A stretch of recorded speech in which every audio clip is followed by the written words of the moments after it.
Let's get some Oscar predictions and preferences from our roundtable. I'll stick with preferences.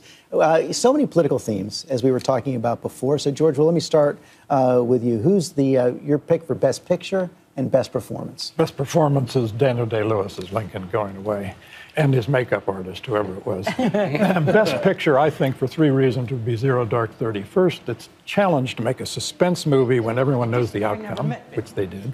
Second, it's a genuine contribution to public education about the hard choices that are created a real debate, that's for sure. It did start a useful debate. But third, a sufficient reason for voting for it is a rebuke to Senators Levin, Feinstein, and McCain, who have enough to do without being movie critics and falsely accusing that movie of taking a stand on torture it does not take. Lincoln, a year we celebrate the 150th anniversary of the Emancipation Proclamation, the 50th anniversary of the March on Washington.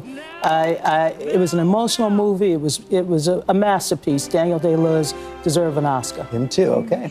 Daniel Day-Lewis, and then I find myself agreeing 100% with George on each point he made, especially the last one. Zero Dark 30. Yeah, Zero Dark 30, and our senators ought to be dealing with the stuff we dealt with at the beginning of this discussion, not with movies. You know, I got to go with George. I do agree with that Zero Dark 30, although as a creature of markets, I have to go with In Trade. And I have to go with In Trade and the fact that it's not going to win. But on the Best Performance, I'm actually going to get out of my comfort zone and go with Anne Hathaway and Les Mis. That was something, yeah, that was a very raw performance. It seems almost certain she's going to win on the Best Supporting Actress. Well, George and Steve and I could be movie buddies because I'm also going for Zero Dark 30. I would add to the points, too. It was actually just a great moment of sort of American triumph, too. It really got you excited to go and see it.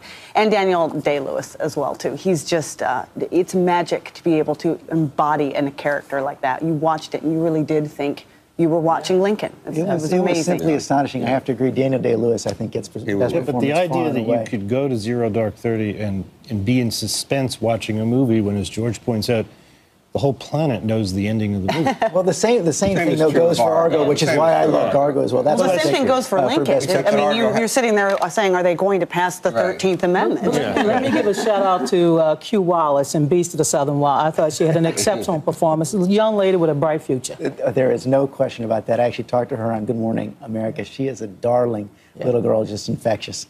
Thank you all. We'll see who's right coming up tonight on the Oscars.